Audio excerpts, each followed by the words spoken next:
Muy buenos días, muy buenas tardes, queridas familias del mundo, en el lugar donde se encuentren de esta maravillosa tierra.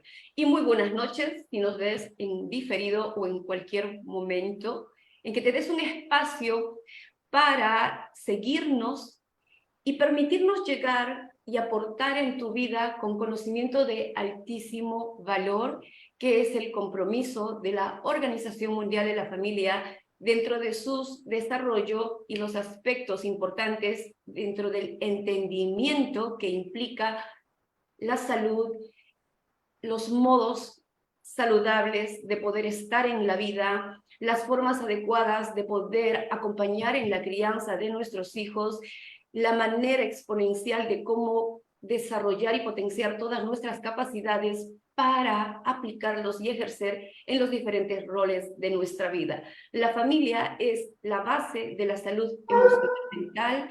La familia es las células de las sociedades del mundo, porque todo inicia en la familia. La historia de un ser humano se inicia en ese aspecto, obviamente desde la concepción de sí mismo, y el despliegue en su vida se va a ver eventualmente por muchas situaciones no deseadas que van a direccionar en situaciones críticas, conflictivas, pero a su vez nosotros como creación divina tenemos la capacidad de sanar, de resignificarnos, de continuar con nuestra vida y ser los arquitectos de la misma. Es por ello que hoy vamos a tomar y desarrollar un tema muy importante, un tema que más allá de la literatura y conocerlo de manera, porque me dijeron, porque lo escuché y lo leí, ya es una obligación de responsabilidad, concienciarnos al respecto dentro de lo que implica la apropiación de esta forma de vida, de esta filosofía, de este despertar en el que nosotros tenemos la salud al alcance de nuestras manos.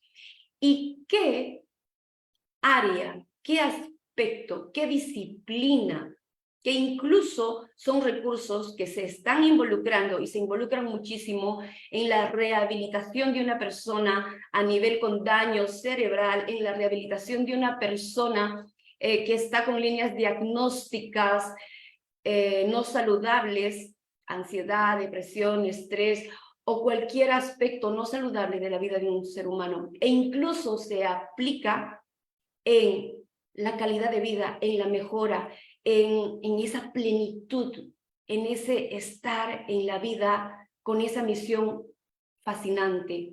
Es simplemente conectar con uno para ser pleno y feliz.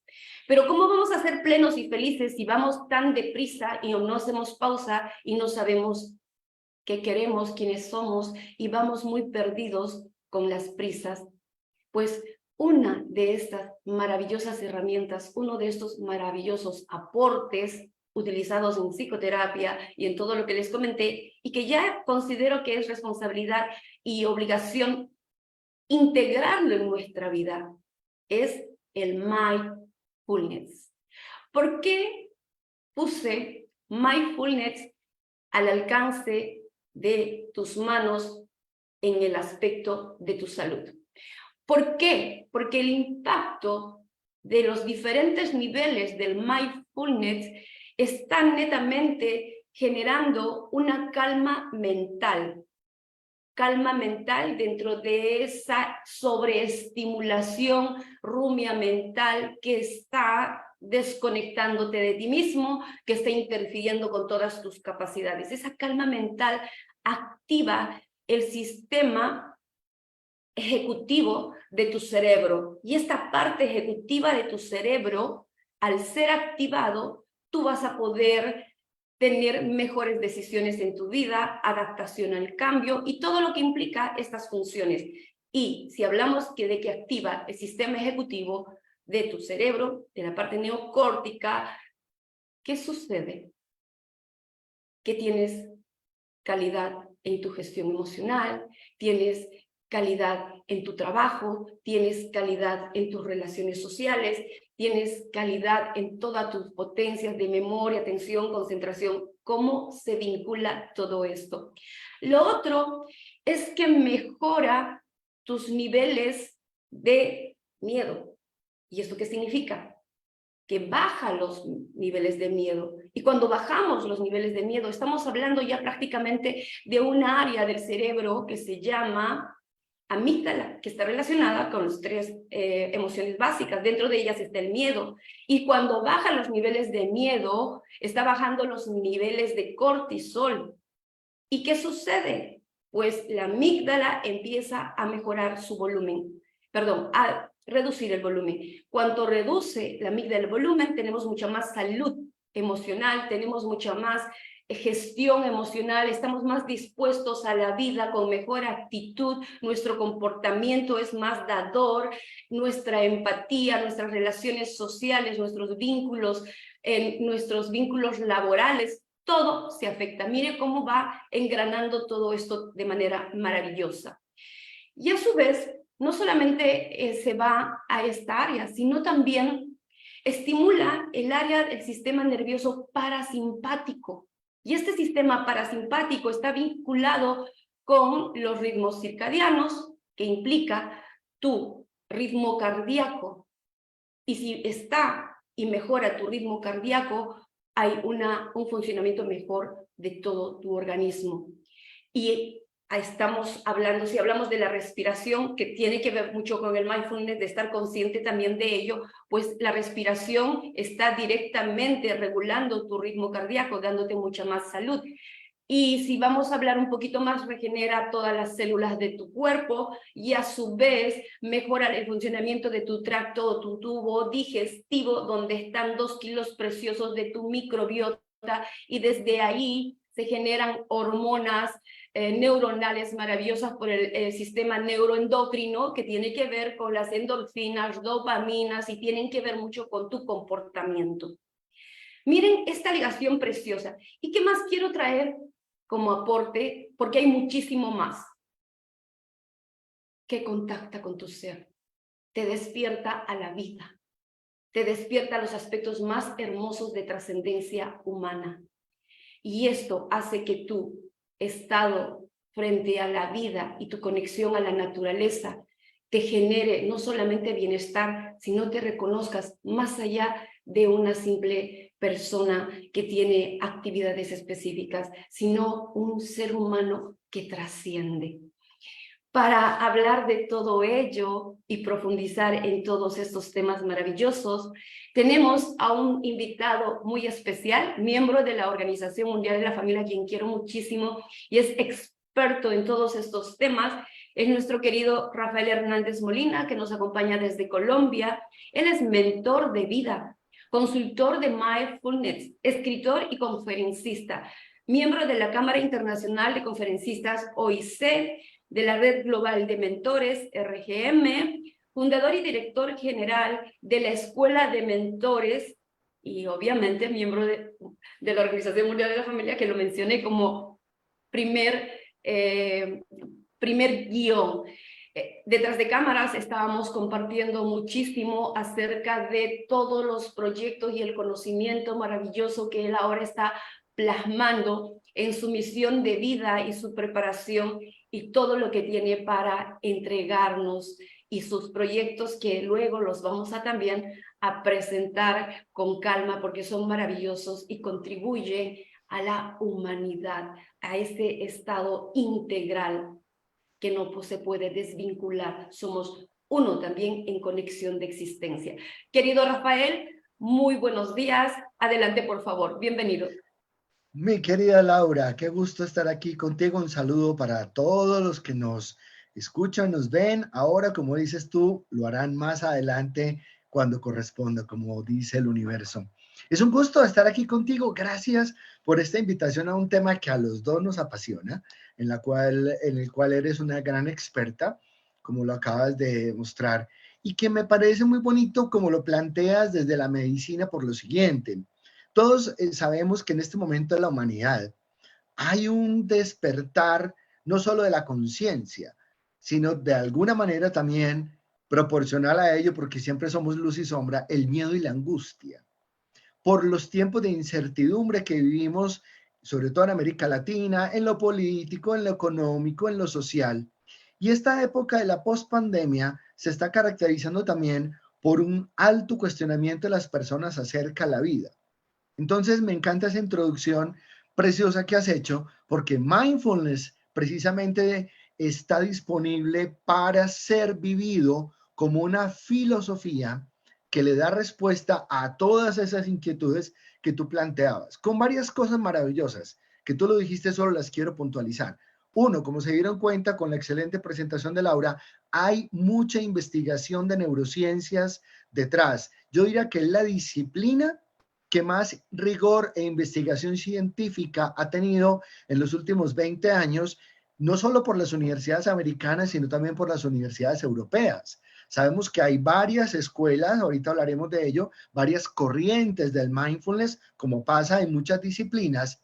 Y lo bonito es que todas esas escuelas, además de escribir y además de teorizar, se han dedicado a investigar y a comprobar todo lo que tú mencionabas de los beneficios y los efectos positivos que tiene en el cuerpo y está demostrado desde las neurociencias. Entonces, tenemos dos enfoques del mindfulness. Uno, podemos llamarlo desde la medicina curativa, ahora miraremos de qué manera curativa, y otro que es muy importante, desde la medicina preventiva, porque parte de lo que tenemos que aprender como humanidad es no solo ir a resolver el síntoma cuando este aparece. Entonces tengo estrés, ¿qué hago? ¿Cierto? ¿Dónde está la pastillita mágica para el estrés? Tengo ansiedad, ¿qué hago para la ansiedad? Porque sabemos que además hay un incremento en el mundo en el consumo de fármacos antidepresivos, ansiolíticos y toda esa gama, todo ese espectro de medicamentos se disparó el consumo. Entonces, aquí es importante tener las dos miradas. ¿Cuándo mindfulness es para mí? Y yo podría decir, siempre es para ti, ya sea que lo utilices de manera preventiva, que es el ideal, o sea, te prepares, te eduques para que puedas gestionar la vida, no solo ir a resolverla en crisis. También es posible, es un poco más complejo, más retador, implica más disciplina, más autodeterminación, pero cuando tú te has entrenado en esa vocación preventiva para gestionar la vida, pues es más, inclusive, más benévolo contigo lo que llega, porque tú ya estás dispuesto a mirar lo que pasa. Entonces, abrimos esos dos enfoques. Mindfulness para la medicina curativa o como medicina curativa o como medicina preventiva. ¿Por dónde quieres que empecemos? El tema de mindfulness, hablé hace un momento de que justamente mindfulness se utiliza como recursos y herramientas en la aplicación de psicoterapia y también es el tema de medicina curativa. ¿Por qué? Habíamos comentado en el título del programa es tu salud al alcance de tus manos. Y esto implica de que aprender y aplicar todos los recursos y herramientas de mindfulness, no de una manera de disciplina, porque cuando hablamos de disciplina, estamos hablando del cerebro. A mí me encanta la neurociencia. O sea, nuestro cerebro rechaza la disciplina porque dice, qué riguroso. Y la disciplina, ahora de acuerdo a los últimos estudios de la neurociencia, es mucho más realmente adaptable al hábito, a la repetición de esa forma de estar en la vida. Cuando nosotros repetimos eso, se genera el hábito. Entonces, es más allá que una disciplina. Es un hábito, o sea, una disciplina es una cosa impuesta que tengo que, pero un hábito es una cosa más amable que sé que me hace bien y lo repito y lo vuelvo a hacer, que se integra a mi ser. Hábitos saludables, a lo que denominamos virtudes, y los hábitos no saludables, que también estos son los vicios. Entonces, si vamos a hablar dentro de este ámbito que tú me dices como medicina, pues es lo maravilloso y comprobado por la neurociencia de que la práctica de todo lo que tú nos vas a compartir en este momento, cómo impacta la regeneración de nuestro ser, nuestra farmacia interna, la reorganización de todo nuestro cuerpo, y mencionaste los fármacos, psicofármacos. definitivamente tenemos una farmacia interna que tenemos que saber activarla. Medicina al alcance de tus manos y gratis. Y nada invasivo a tu cuerpo. Esto es fundamental. Y lo otro que también me encanta, que lo acabas de mencionar, es que cuando vamos al médico hay un síntoma, que está bien ir al médico, porque el síntoma, el aspecto de vida ya rebalsó, se somatizó, y ese síntoma tiene que ser atendido. Está bien, tiene un proceso, pero es el síntoma. ¿Y por qué existen todas estas recaídas viciosas y no hay una curación total? Porque no se están haciendo cambios estructurales e importantes en la raíz, en la base. Y el mindfulness te ayuda a abordar esa base. Adelante, querido Rafael. Como tú lo acabas de decir maravillosamente, mindfulness nos ayuda a ir mucho más atrás, a esa causa, a esa base donde se generan los trastornos físicos, emocionales, mentales, desórdenes cognitivos. ¿Por qué? Porque una de las múltiples herramientas que nos regala el mindfulness es la capacidad de observación. Y esa observación parte de dos aspectos fundamentales. Uno, el aprender a dirigir la atención, lo que se llama la atención plena. Y dos, el aprender a estar y permanecer en ese estado de atención plena en un aquí y en una ahora. Son dos elementos fundamentales porque si bien es cierto, yo puedo ir a mirar el pasado que aprendí, ya eso es una reflexión sobre algo acontecido. Y lo que se trata es de intervenir sobre lo que está ocurriendo en este momento. ¿Sí? No puedo intervenir sobre el mañana, no ha llegado, es una ilusión, solo tenemos el momento presente. Entonces, ¿cuál es uno de los primeros regalos del mindfulness? ¿Cómo tú puedes observar la vida? Y ahí hablo en la totalidad. Puedes observar tu cuerpo, puedes observar tus emociones, puedes observar tus pensamientos, puedes observar tus vínculos, tus relaciones, tu comunicación. Y esa observación está mediada por una serie de actitudes que te permiten que sea una observación neutra. ¿Por qué? Porque lo primero que aprendes es a no juzgar, no calificar, para que esa observación tú la puedas interiorizar y te agregue información de valor en el proceso de resolución de lo que estás haciendo. Pongo un ejemplo. Si tú estás observando una situación y dices, ay no, ya llegan aquí otra vez con el problema, y ya tú te matriculas, te instalas en una mirada de problema, te va a costar mucho encontrar, por ejemplo, una pregunta neutra y es, ¿qué me está pidiendo este momento de la vida a mí? Cuando, fíjate la diferencia, yo lo veo como problema ya, mi sistema de creencias se fue a mirar la realidad desde allí, desde el enfoque problema, conflicto, caos, lo que sea. Pero cuando yo me hago la pregunta, ¿qué me pide este momento?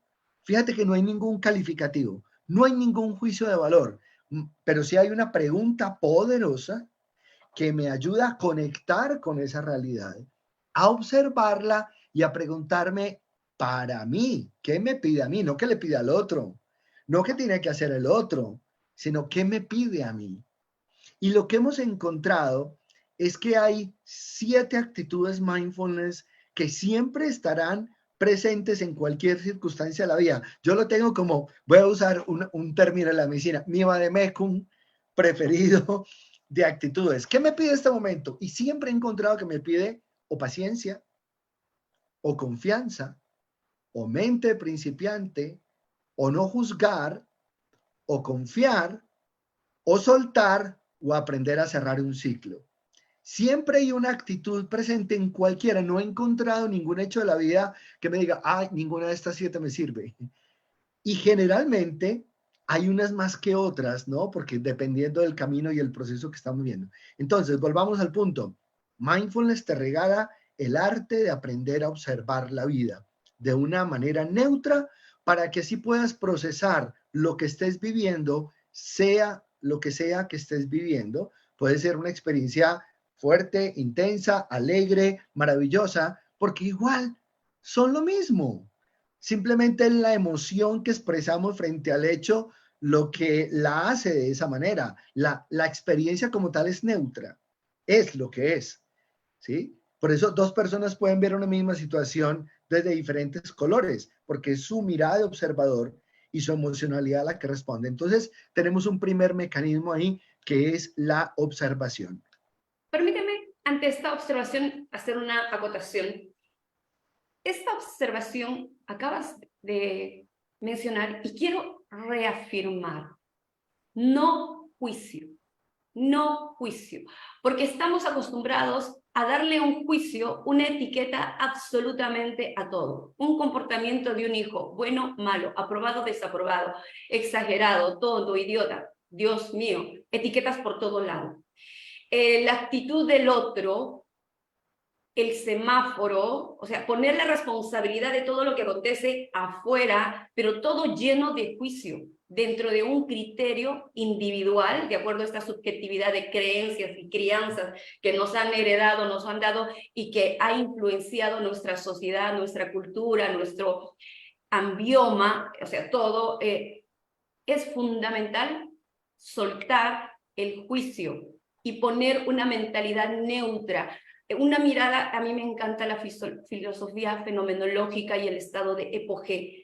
La fenomenología, una de sus bases fundamentales es contemplar lo que es lo que es, no juicio, porque cuando tú le pones un criterio específico, un juicio, una calificación, una etiqueta, tu cerebro se limita en esa cuadrícula, voy a utilizar metafóricamente la cuadrícula, y no sale de ahí, y no tiene la oportunidad de esta mirada expansiva. Se queda ahí cuadradito, no le das la oportunidad de generar mayor posibilidad de desarrollo.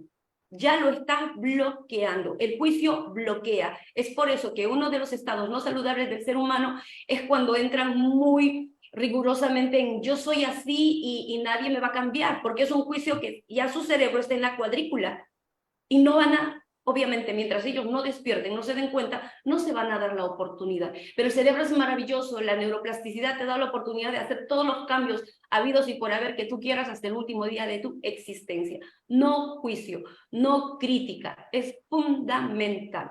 Y continuamos con lo que tú nos estás compartiendo, querido Rafael. Claro, y como tú muy bien lo decías ahora, cuando desarrollamos ya el hábito, cuando nos entrenamos en ese hábito de observación, vamos a ponerlo como en cámara lenta. Pasa un hecho. Si tú estás en atención plena, tú ves venir el hecho y no te enganchas en ese juicio de valor, sino que lo ves y dices, ah, y si estás consciente, puedes darte cuenta, por ejemplo, que te genera una reacción en el plexo solar, por ejemplo, o en la panza, como decimos, ¿no? Una sensación visceral. Ahí está el tercer cerebro procesando desde los intestinos las emociones. Entonces, tú lo ves. Y como te das cuenta, en cámara lenta, aunque esto pase en fracciones de segundo, lo estamos representando en cámara lenta, tú ves eso y ya ves venir tu juicio, estamos haciendo como en cámara lenta, ves venir el juicio que va a calificar y como estás en el hábito y en el entrenamiento de verlo, eres capaz de decir, no, voy a permitirme verlo de una manera diferente. Hay un mecanismo interno que actúa como un regulador para que no te enganches en el viejo patrón, en el viejo esquema, en el hábito condicionado del aprendizaje anterior, del viejo paradigma, de ir a emitir juicios de valor frente a los hechos. Tú ves venir el hecho y es probable que en un primer instante tú tengas la tendencia, es muy humano, claro, porque nos conectamos como seres humanos, pero como estás en atención plena y estás entrenado, lo ves venir y modificas voluntaria, conscientemente. Y ahí te haces una pregunta, ok, voy a esperar que terminen de hablar antes de... Y además de observarlo, que aquí viene el segundo mecanismo, después de la observación viene la regulación. ¿Y qué es la regulación? Que tú puedes evitar, por ejemplo, en una emoción, evitar desbordarte, engancharte, lo que llamamos reaccionar, y eliges inteligentemente responder.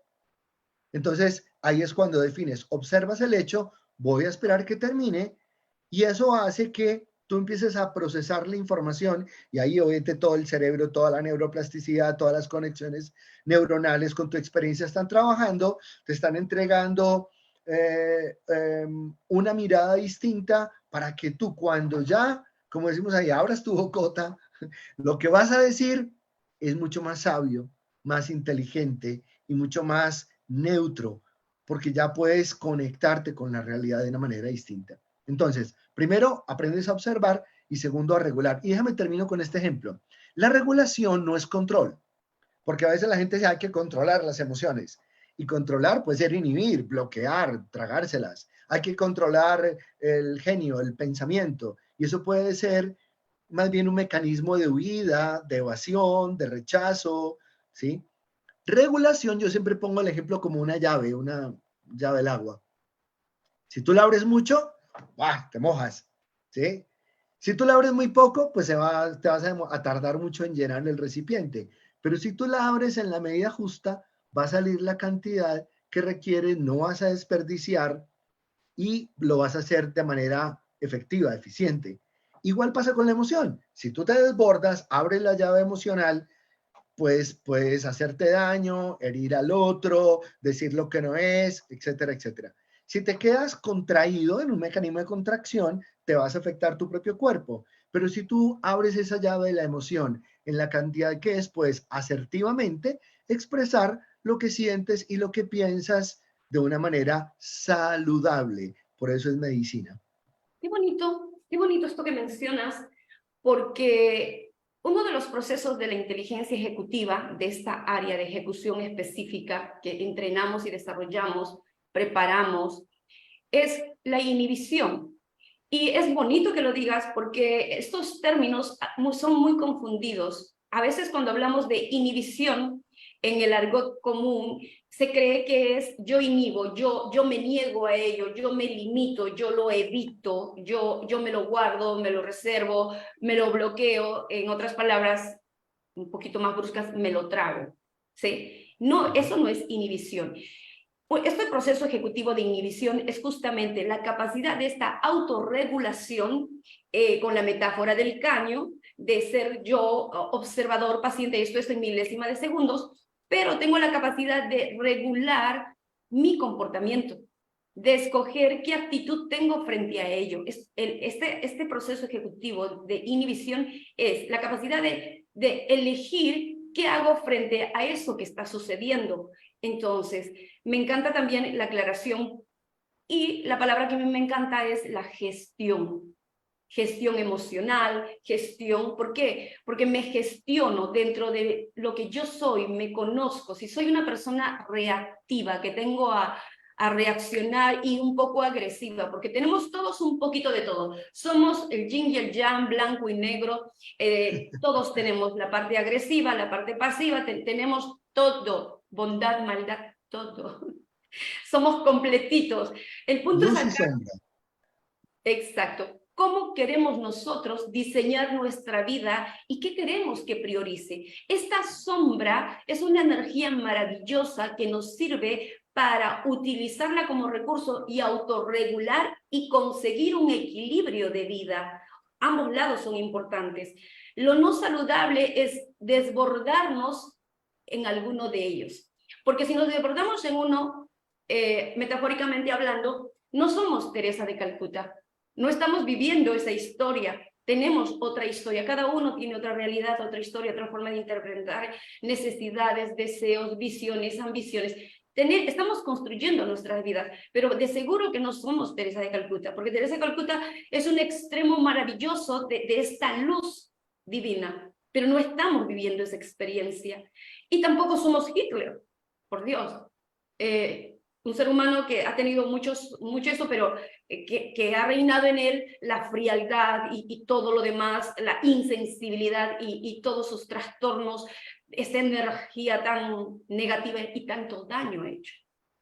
Esas dos energías están entre nosotros, pero cuando se desbordan, no son saludables. No al extremo de Teresa ni de Hitler, pero ya nos ponen en el aquí y ahora y estamos por eso en estados no saludables de vida. Y este despertar, estar presentes aquí y ahora, esta observación hace de que nos detengamos, incluso de que observemos esta quietud mental, cómo me converso, cómo me trato, ¿Qué diálogos internos tengo yo? Porque las palabras construyen o destruyen. Y si yo tengo una comunicación interna amable, bonita, agradable, pues voy a generar en mí estados saludables, porque solamente el pensamiento elevan los niveles de cortisol, de estrés, de ansiedad, esta comunicación interna no favorable que uno tiene, estamos sujetos a ello. Y el estar aquí y ahora, y el observarnos, el aceptarnos con esos pensamientos, con esa rubia mental y mirarlos pasar,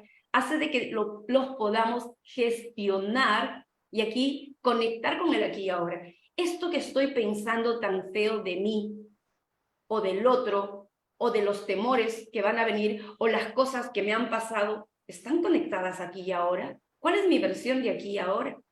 No, entonces conecto con mi realidad, me doy cuenta y empiezo a esto que denomino reestructurar mis procesos de pensamiento, mis procesos mentales. No, eso ya no fue. Entonces, lo que tengo ahora y que aprendí, esto que estoy pensando a futuro y me genera tanto miedo, no lo es. Pero ¿qué sí puedo hacer aquí ahora para que esto mejore? Entonces, este aquí ahora es tan importante donde nosotros podemos trabajar lo que queramos y ser arquitectos de nuestra vida.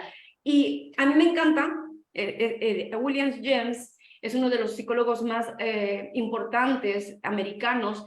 Él decía, eres tú con tu forma de hablarte cuando te caes, el que determina si te caíste en un bache o te pusiste en una tumba. Wow.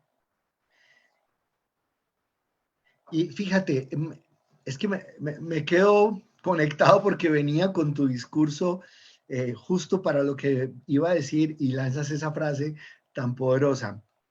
Y quiero retomar desde ahí. La palabra tiene un poder muy grande. Y mindfulness, como nosotros pensamos en palabras la mayor parte del tiempo, mindfulness también nos ayuda a observar y gestionar los pensamientos, pero con un modelo distinto al convencional. Nosotros hemos investigado y hemos diseñado un modelo de gestión del pensamiento. Todos recordamos que había una vieja escuela, no vamos a decir nombres, pero fue muy válida en su momento, que nos decía, si piensas algo, tú di cancelado, cancelado, cancelado, y ya no pienses más en eso. Pero de alguna manera el pensamiento a veces volvía y nos asaltaba y esa mente de mono de que hablamos en el mindfulness. Entonces, lo que hemos hecho en este modelo básicamente es esto. Llega el pensamiento y hay algo muy importante que también nos enseña el mindfulness.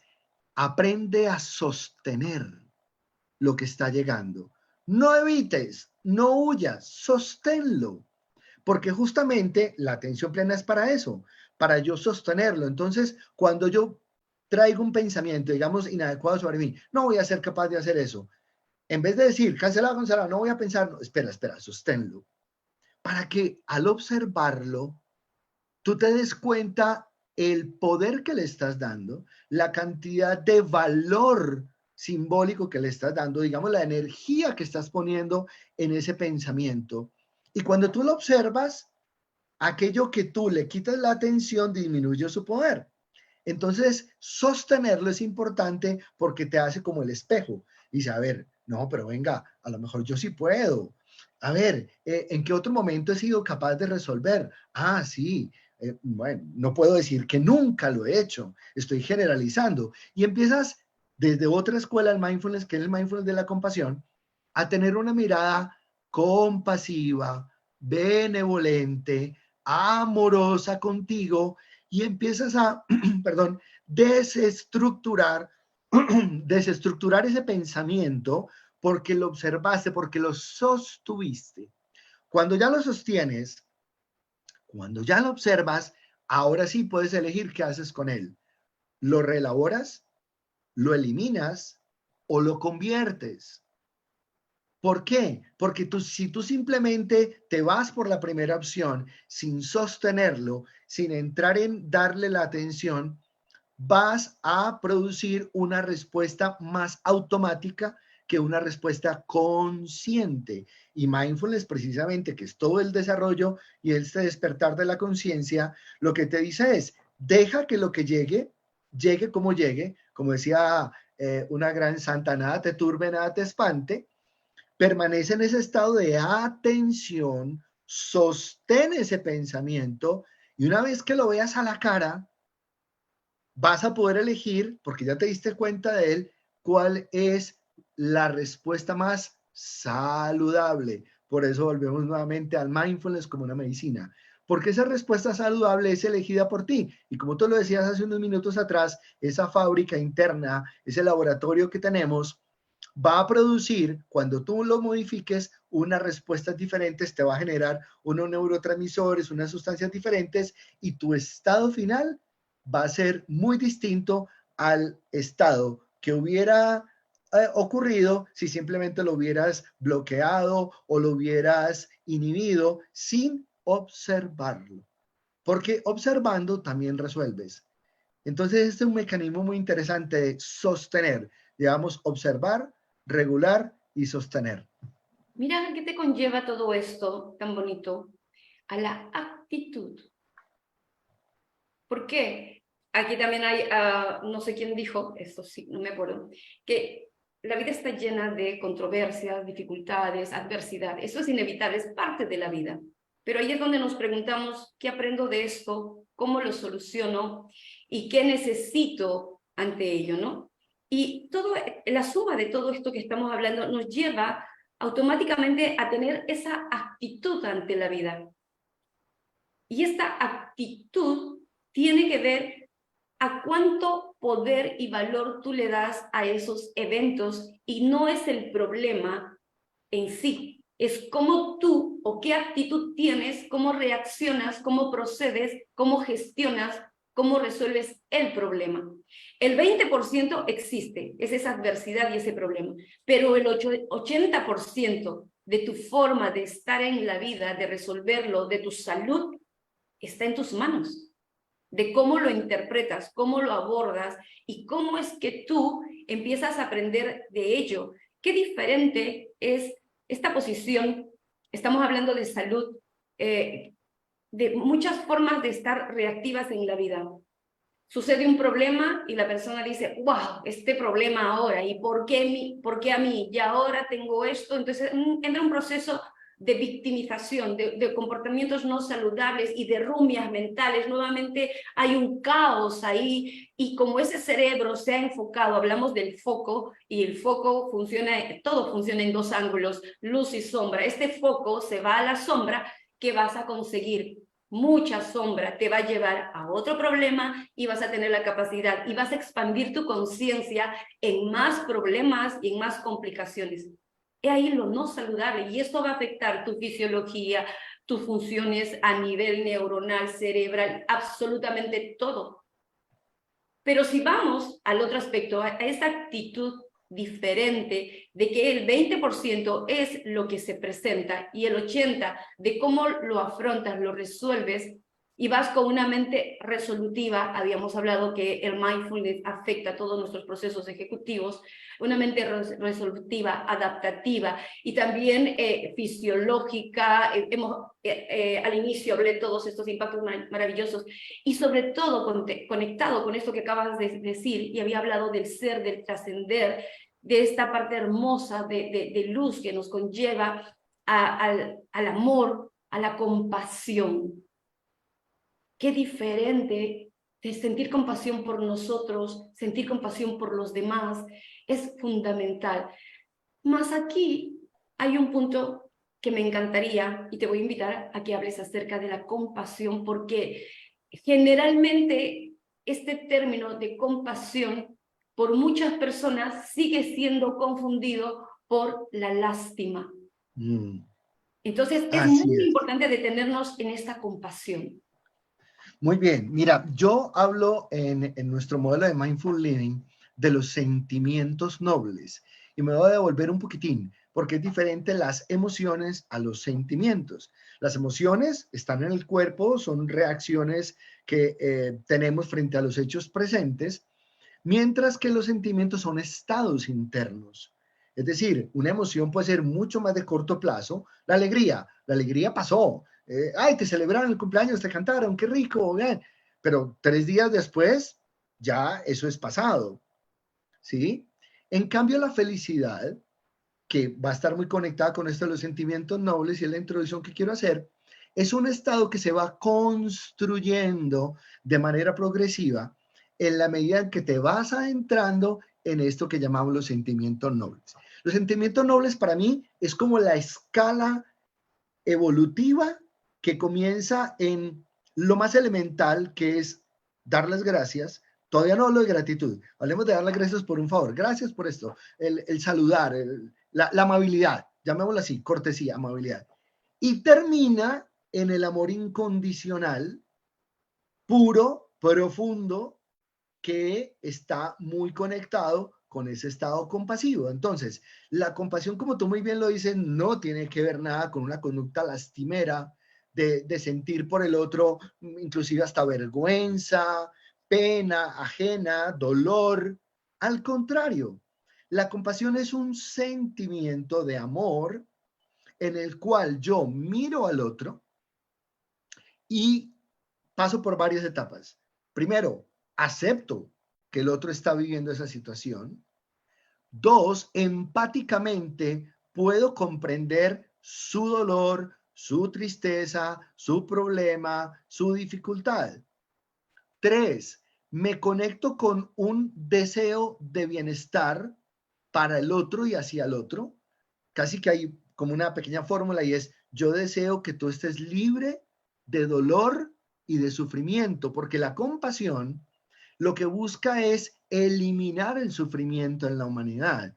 Y el sufrimiento, como tú lo dijiste ahora, se conecta con esa victimización en la que es fácil caer cuando estamos frente a una situación que nos desborda en pena, en dolor y sentimos que no hay forma de salir. Toda la compasión, como es un sentimiento restaurador, reparador, sanador, tiene dos vertientes. Una, la autocompasión, que no quiere decir que yo, ay, me compadezco de mí mismo, pobrecito yo, que eso sería lástima, sino que me miro con bondad infinita, con amor infinito, digo, reconozco y acepto que este es un momento de confusión en el que no sé qué hacer. Y está bien que hoy yo no sepa qué hacer. ¿Por qué? Porque disminuye esa exigencia de perfeccionismo que la estructura nos dice, ¿cómo que no sabes qué hacer? Tienes que resolver tu problema, tienes que ser eficiente, tienes que ser productivo. Y hay momentos en los que tenemos derecho a no saber qué hacer. Pero la mejor manera de aceptarlo es con esa mirada compasiva en la que yo no me justifico, no procrastino, no me juzgo. O sea, No fíjate me que no hay un paralizo. tampoco, sino que reconozco que estoy en una situación y que en este momento compasivamente digo, tengo derecho a no saber qué decisión tomar. Y eso me da una paz interior de no exigirme pasar por encima de mí mismo. La autocompasión es no exigirte ir más allá de tus propios límites, violentándote o llevándote a comportamientos que de alguna manera te van a lastimar más, van a aumentar tu dolor, tu confusión. La autocompasión te permite entrar en un estado de vacío amoroso, ¿sí? Es como ponerte en lo que llamamos ese lugar seguro del alma, en ese resguardo del alma. Ponerte en ese resguardo en el que ahí te sientes amado, protegido por ti mismo, por tu amor propio, no el de nadie. Y en ese estado de amor propio aceptas inclusive, acepto este error y me miro con benevolencia. Sí, me he equivocado en la vida.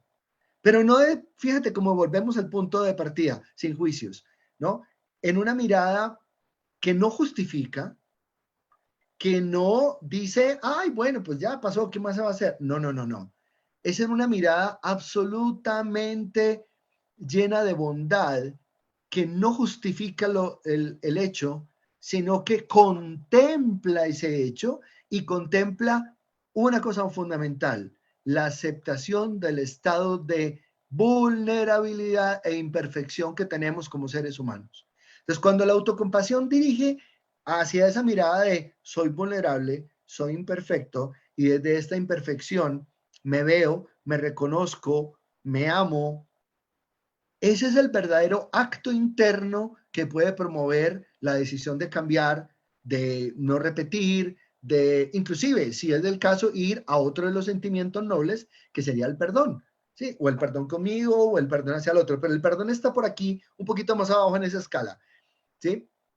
Porque la compasión para mí es casi que el último, ya en esa escala evolutiva de los sentimientos nobles. Y cuando la compasión va hacia el otro, lo que busca es que yo, desde mi corazón, desde mi sentimiento, genere una onda expansiva hacia el otro, generando la intención, el poder de la intención, de que el otro pueda resolver su situación lo más pronto posible, en paz, en tranquilidad, en luz, en claridad, en bondad. Si yo puedo aportar ya en algo, mi estado de compasión me va a permitir decir, yo qué puedo hacer por. Pero primero tienes que sentir el estado de compasión, porque como es un sentimiento interior, es el que te va a guiar desde tu sabiduría más profunda para poder elegir cuál es el acto compasivo correspondiente de tu naturaleza con ese ser humano que está en esa situación. Porque lo otro sería ir a salvar, ¿cierto? Como de ese rol de salvador ahí, de misionario, que a lo mejor puede que no sea tan auténtico, a lo mejor sea desde el ego, a lo mejor sea de, ay, pobrecito el otro, desde la lástima. Entonces, no sería un verdadero acto de generosidad. Entonces, esos son los dos focos de la compasión, un sentimiento noble conectado con el amor hacia adentro y hacia afuera, que busca resolver esa experiencia hacia adentro desde la mirada, la aceptación, la benevolencia para poder tomar la mejor decisión y hacia afuera ayudándote a encontrar desde la intención el mejor beneficio que puedas hacer por ese otro ser humano. Inclusive, así tú no lo conozcas, así esté a kilómetros de distancia. Tú puedes ver una noticia, alguien está en un estado de dolor y tú conectarte con la compasión y desear que esa persona tenga la mejor resolución posible de ese momento y decirle al universo, Dios, la vida, como lo quieran nombrar, que haga algo por ese ser humano. De alguna manera, y aquí voy a usar otra palabra que estoy resignificando, la compasión es como una plegaria de amor. Me encanta toda esta explicación tan profunda que acabas de dar. Y yo creo que las personas que en este momento nos acompañan o nos van a ver en diferido ya no van a tener esta confusión de qué es compasión y qué es lástima. Y particularmente yo cuando hablo de compasión, obviamente no profundizo de esta manera, por eso es que te solicité que lo profundices, porque esto es maravilloso escucharlo y sentirlo. Suelo decir de manera abreviada que la compasión es la mirada amorosa al otro, entendiendo su imperfección, entendiendo tu imperfección, que te invita a la acción. Y a su vez, esta maravillosa compasión, yo la rezo. Me amo, me respeto, me dignifico, me perdono, me honro, a pesar de... Pin, pin, pin, pin, pin. ¿Sí? Somos imperfectos, hay que reconocernos, amarnos, y me encanta la palabra que acabas de utilizar, reconocer nuestra vulnerabilidad, reconocer nuestros límites, es muy importante, y darnos cuenta, al saber nuestra vulnerabilidad, al darnos cuenta y hacerlo consciente, qué procesos de vida nuestras no están convenientes, cuáles son nuestros errores, cómo nos equivocamos, este stop, esta mirada amorosa, compasiva, nos permite resignificarnos.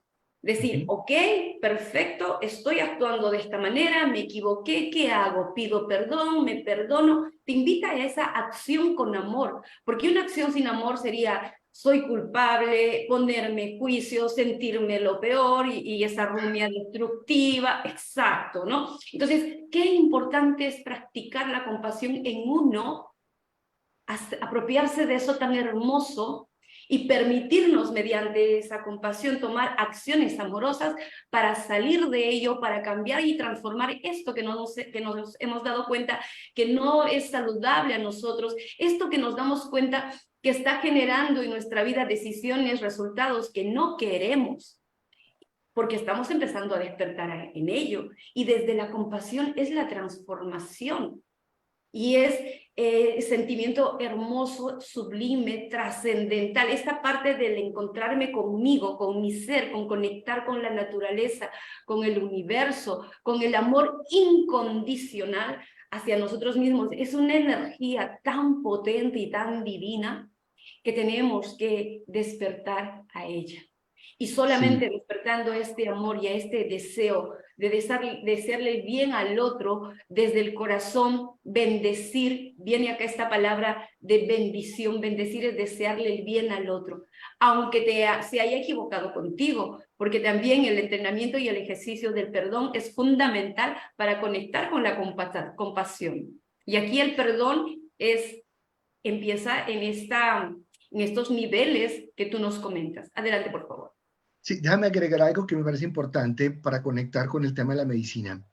Cuando nosotros estamos en un estado, digamos, de autocompasión, como estamos en ese estado de neutralidad, podemos vernos tan objetivamente, tan desprovistos de esos juicios, que podemos ir a encontrar la causa raíz de aquello que ha activado la enfermedad, el problema, lo que sea. Y en ese estado de total mirada profunda y de ir a esa causa raíz, desde la autocompasión podemos remover esa situación que originó. Puedo, por ejemplo, me doy cuenta que yo aprendí esto de chico, de niño, de mamá, de papá, y ahí en ese estado de autocompasión puedo honrar, agradecer, de alguna manera decirle a ese sistema familiar, porque esto también es sistémico, ¿no? Decirle a ese sistema familiar que agradezco esa enseñanza porque me permite llegar hoy a este momento de conciencia. Es decir, en ese estado de autocompasión puedo hacer todo un proceso de sanación, que era lo que quería decir. Por eso mindfulness es medicina, porque llegamos a ese estado interno en el cual yo sano, porque libero, porque me doy cuenta de una manera tranquila, neutra, bueno, todo lo que hemos dicho hasta ahora, que ya es tiempo, que si la vida me está trayendo esta situación hoy, me la está poniendo de frente y me estoy dando cuenta, es por algo. Porque no nos damos cuenta para seguir en lo mismo. Si nos damos cuenta de algo es para que pase algo. Y es ahí donde el mindfulness nos entrena en que si algo se empieza a repetir como un patrón, es porque hay un mensaje para ti.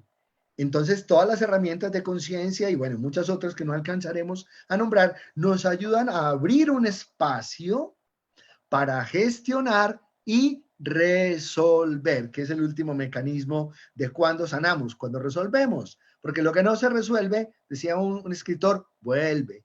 Lo que no se resuelve, vuelve. Entonces, finalmente, mindfulness nos da la capacidad de resolver las situaciones aplicando todo lo dicho anteriormente y en un estado de absoluta compasión, porque es en ese estado de amor, de bondad, de conexión profunda, donde se resuelve mucho más, con más poder, con más firmeza y con más duración, que cuando simplemente tomamos decisiones como, listo, no lo vuelvo a hacer, que puede ser un acto verbal, una respuesta rápida, pero no pasó por ese momento interno de observar, sostener, resolver y finalmente tomar una decisión fundamental de sanar.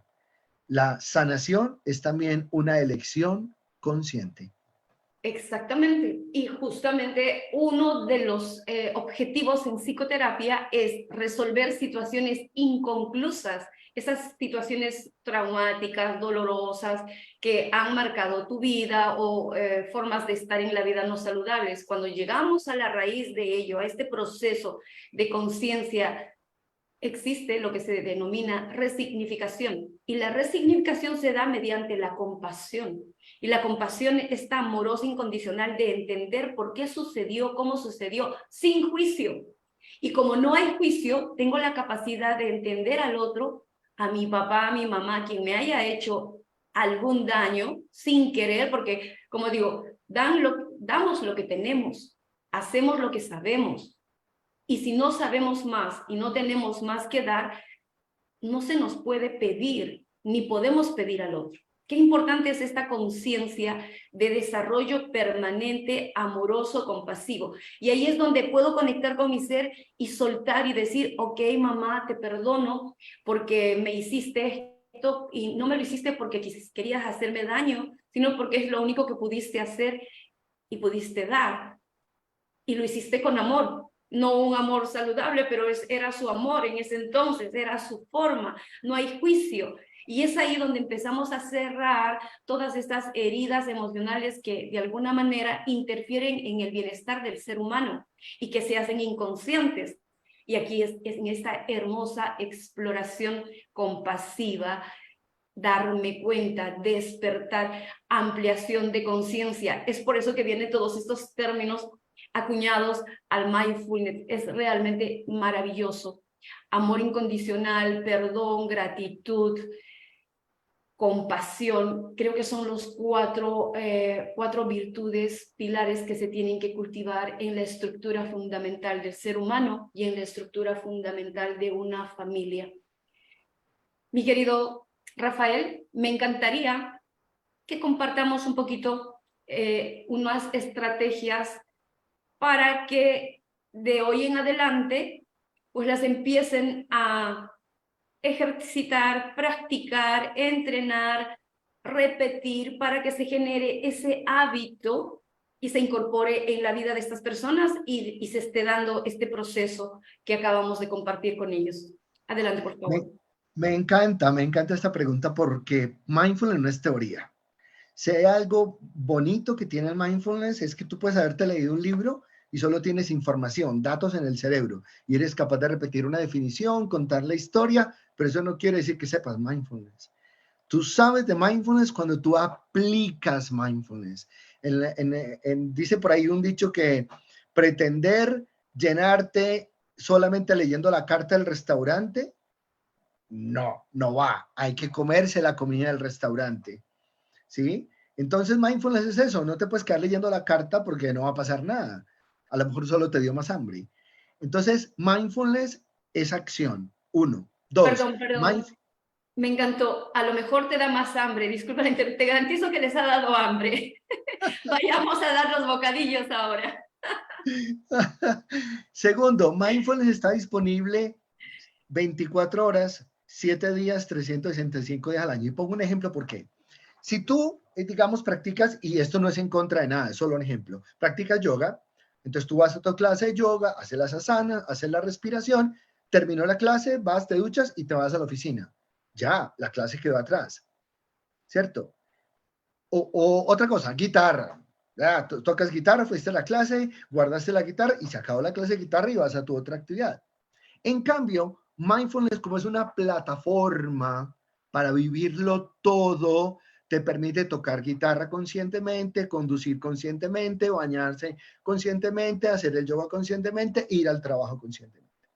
Entonces, mindfulness es una forma de ser y estar en la cotidianidad. Entonces, más que ir a, uy, ¿cuál es el ejercicio? No, es cómo vives. Observa la vida. Date cuenta si comes despacio o rápido. Si eres capaz, por ejemplo, prácticas del día a día para formar el hábito. Toma los alimentos bueno, no digamos que el cámara lenta, a veces tienes prisa, pero por lo menos dándote cuenta de qué ingredientes está hecho. No simplemente te tomas la sopa, sino siente, degusta. A ver, esto tiene un poco de pimienta, a ver, ¿qué es esto que no logro saber? Porque ahí estás presente, estás atento, estás consciente. Te estás duchando y de pronto dices, yo ya me eché el bálsamo, ay, no, sí, no, puedes dudar. ¿Por qué? Porque estabas bañándote pensando, tengo que ir a tomar esta decisión, tengo que ir al banco, tengo que ir, y no te diste cuenta. Entonces, ¿cómo lo haces? Hazlo ahí, sintiendo el agua, sintiendo el olor del jabón, de la crema, del champú, de lo que sea. Estás ahí, ¿sí? Estás ahí presente. Cuando vas a salir a conducir, no es, tengo que llegar, el tráfico, ¿por dónde voy? ¿Qué hay a mi alrededor? ¿Sí? Estás ahí y estás disfrutando. Si estás en un trancón, en un obstáculo en la vía, que no puedes hacer nada, fíjate, por ejemplo, ¿cómo puedes conectarte con la respiración consciente? ¿Cómo puedes respirar? La respiración es uno de los mecanismos más poderosos del mindfulness, porque la respiración siempre te trae al momento presente. Entonces, solo darte cuenta de que estás respirando ya es otra actividad que te conecta con el aquí y el ahora. Y es quizás la práctica más poderosa y hay muchas escuelas de respiración, hay libros enteros de formas de respiración. La gente dice, pero ¿cómo así? Hay muchas maneras de respirar. Pero claro, nosotros respiramos muy en automático. Nacemos, nos dan la palmadita y empezamos a respirar. Y es lo que una de las señales de la vida. Pero ¿qué tan conscientes, qué tanto gestionamos nuestra respiración? ¿Qué tanto hacemos que la respiración sea salud, sea pausa, sea conexión, sea silencio, sea contacto? Entonces, prácticas hay muchísimas. Lo más importante, Permíteme, como te digo, es perdón, querido Raúl, cómo, perdón, querido cómo, Rafael. tranquila. Aquí un detallito, hablaste de la respiración. La respiración tiene una importancia tan determinante en la vida del ser humano, porque justamente está contactada con tus ritmos cardíacos. Y no solamente eso, ahora comparto un poquito más, pero el 80% de las personas, querido Rafael, respiran por la boca, no por la nariz. Y es fundamental respirar por la nariz y no por la boca, porque cuando nosotros tomamos el aire por la nariz, hay un filtro de las bacterias y de los microbios que están en el ambiente y nuestra nariz, nuestro bulbo olfatorio se está estimulando. Y recuerde que en el bulbo olfatorio se empieza a reiniciar una neurogénesis que, bueno, ya nos estaríamos yendo en otros aspectos, pero se filtra, se atempera ese oxígeno, ese aire, se purifica y luego ingresa a oxigenar el cerebro. Aparte de oxigenar el cerebro, el ritmo de respiración lenta y consciente, hay un ritmo de respiración, de repente en otro momento lo hacemos, no sé si ahora nos alcanza el tiempo, quizá este sea mi aporte y cerramos con ello. Hay un sistema de respiración importantísima que, por ejemplo, ahorita voy a invitarlos a hacer esto y a ti también, mi querido Rafael. Vamos a ir, simplemente nos ponemos rectos en posición, siempre en posición recta, no forzada, pero sí recta, cierran los ojitos. Practicar esta respiración 10 minutos diarios te da una reserva de impacto en lo que voy a comentar durante 2 horas. Se respira por la nariz suave, suave y profundamente. Aspiramos suave y profundamente hasta que yo diga ya.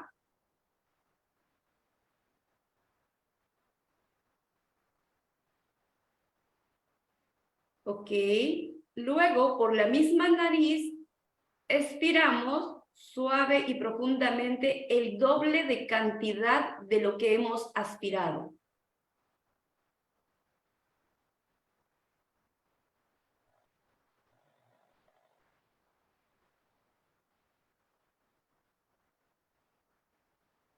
Ok.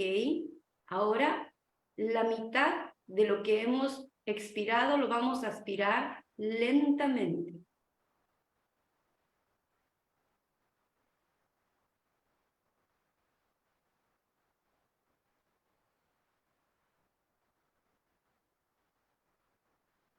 Expiramos el doble de cantidad por la nariz de lo que aspiramos.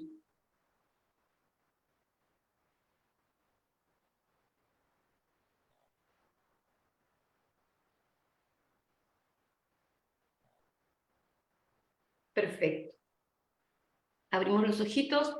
Este tipo de respiración, 10 minutos diarios, aparte de hacerte consciente del ritmo de respiración y de que tú regulas esta respiración, ¿qué pasa? Cuando tú aspiras lentamente, una cantidad adecuada, con lentitud, llega al hipocampo.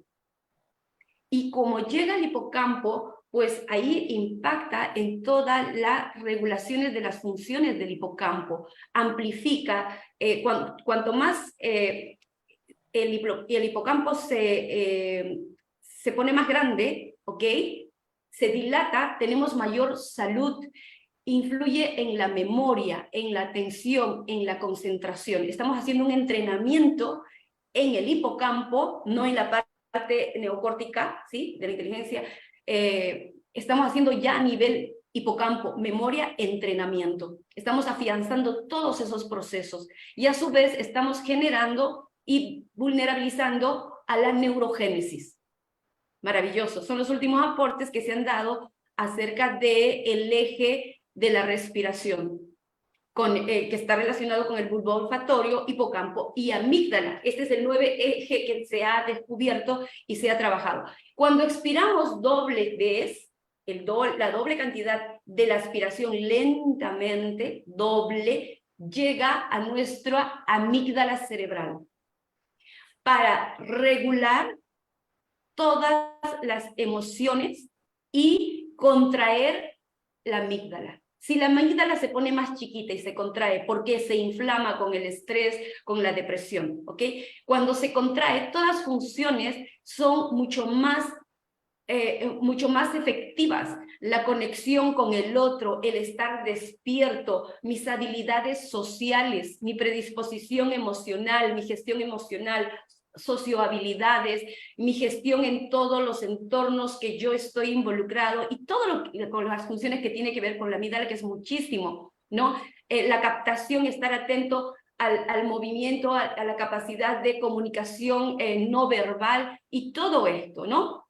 Y es fundamental también autorregular nuestras emociones. Por ejemplo, si yo estoy ante una situación desbordante emocional y quiero autorregularme, aplico esto y esto me da una reserva, así como la reserva cognitiva, me da una reserva de autorregulación a 2 horas más. Si tengo que hacer un examen de la universidad a los muchachos o tengo que enfrentar una decisión muy fuerte, pues la aplico y me permite esta autorregulación fisiológica y obviamente claridad mental en todos mis procesos ejecutivos. Imagínate que cuán importante es estos tipos de respiración que se están desarrollando.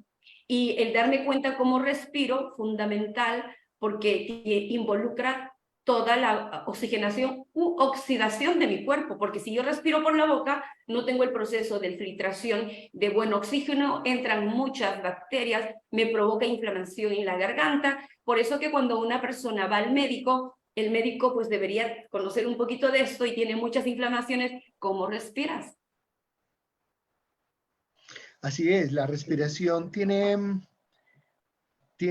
muchos efectos benéficos, como tú lo acabas de mencionar, y además es el mecanismo por excelencia para volver al momento presente, porque no podemos respirar ayer ni respirar mañana, solo se respira en el aquí y en el ahora. Y la respiración me devuelve al contacto con el cuerpo, a la capacidad de ese darme cuenta de qué emoción, qué tensiones hay, ¿cierto? ¿Qué temperatura hay? A una observación atenta del momento presente del cuerpo.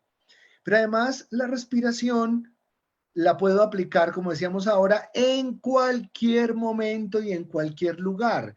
No necesitas diferente, por ejemplo, a la meditación, que a lo mejor necesitas un espacio, bueno, aunque hay muchos tipos y aquí no lo vamos a resolver ahora. Pero en términos generales, la respiración no necesita nada más que dirigir tu atención al acto respiratorio.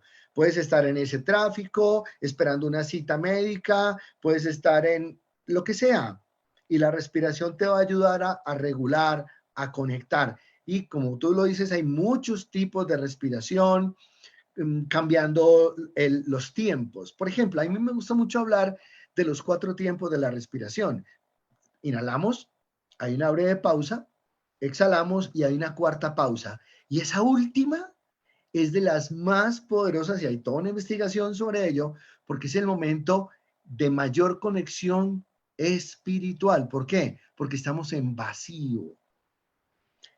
Bueno, siempre queda un poquito de remanente de aire, ¿no? Pero hay un momento de vacío en el cual la conciencia puede estar mucho más plena, mucho más presente y mucho más neutra, ¿sí? Es lo que llamamos en el mundo del mindfulness transpersonal abrir espacio, abrir un espacio interno, un lugar interno, un momento interno en el cual nuestra observación tiene otro toque, otro carisma, y es en ese cuarto momento de la respiración. Inclusive, ahora conectándolo con la compasión, si se quiere incorporar la respiración a la compasión, es en ese cuarto momento de la respiración donde tú te conectas con el acto compasivo, con el hacer compasivo.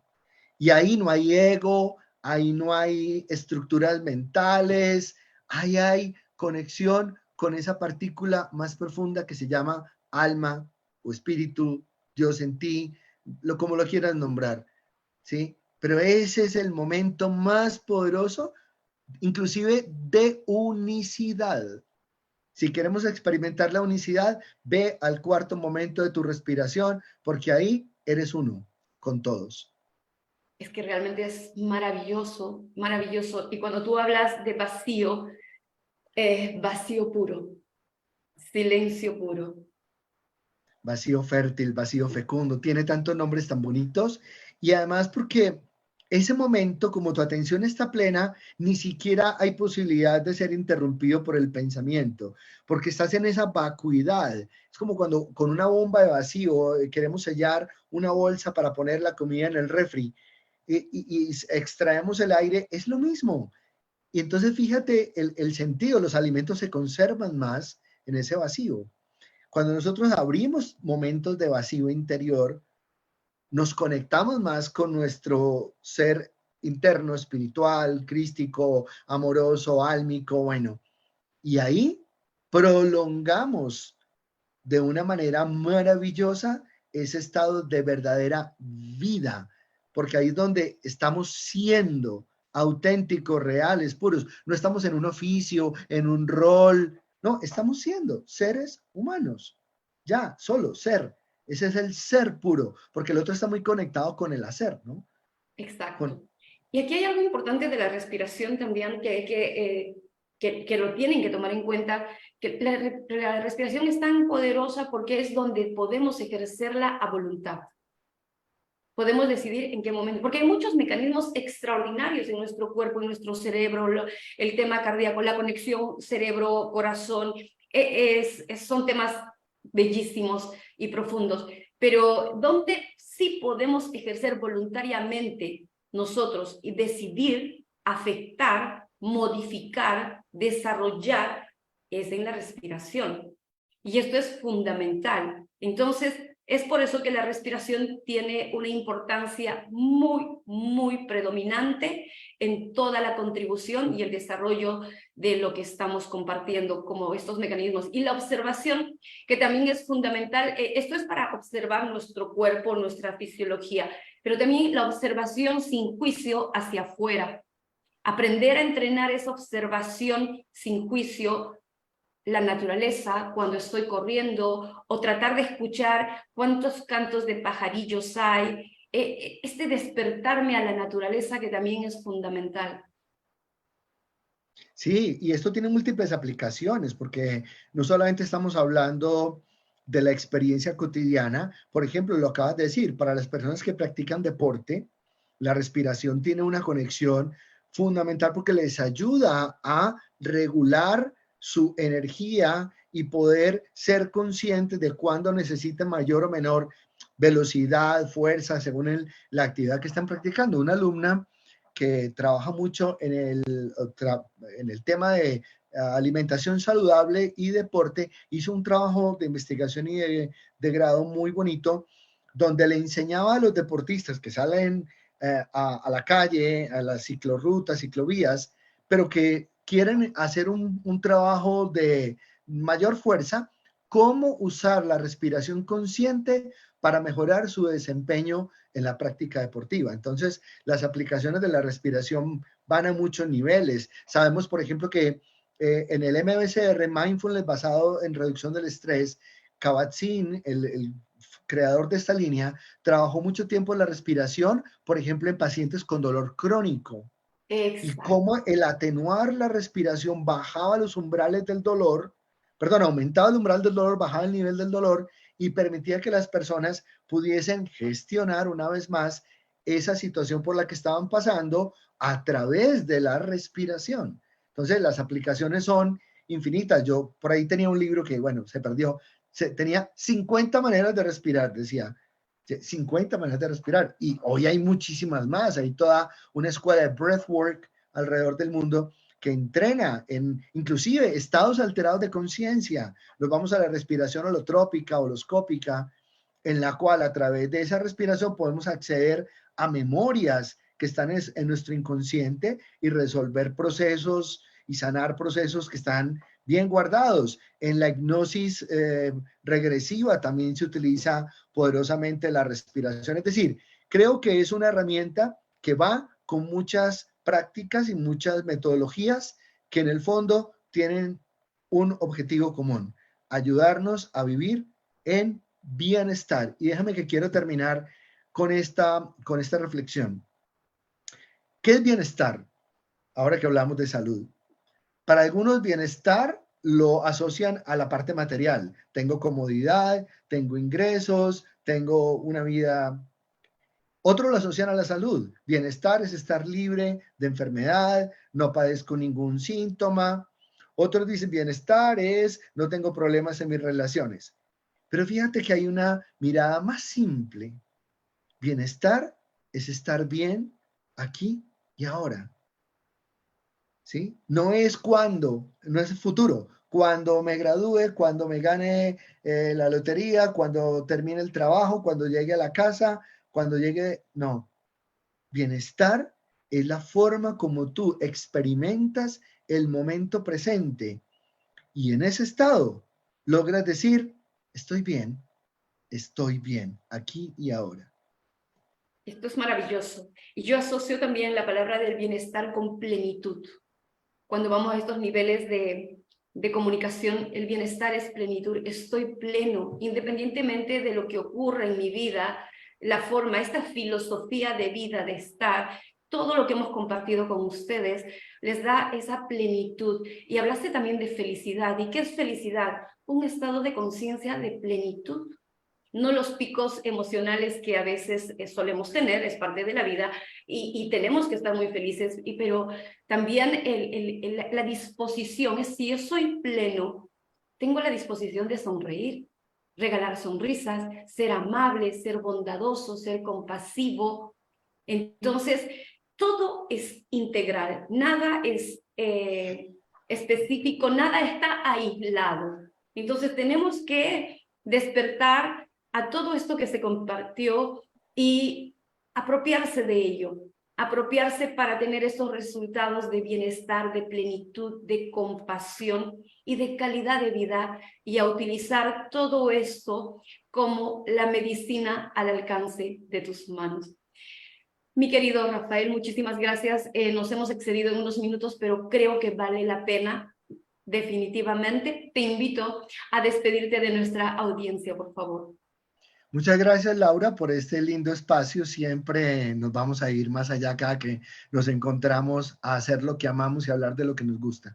El mensaje final para todos es: haz algo con lo que aquí has escuchado. Así sea un solo concepto, una sola práctica que te haya llamado la atención, tómala, profundízala, estudia, aplícala y hoy mismo úsala para tu salud física, mental, emocional, espiritual, y que puedas decir, gracias a esta charla, estoy bien. Muchas gracias.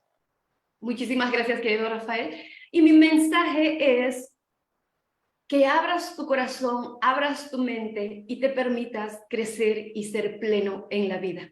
Les mando un gran abrazo con mucho, mucho cariño, y saben que los pilares del ser humano: compasión, amor, gratitud y perdón. Será hasta un próximo programa. Adiós. Bye, bye. Chao.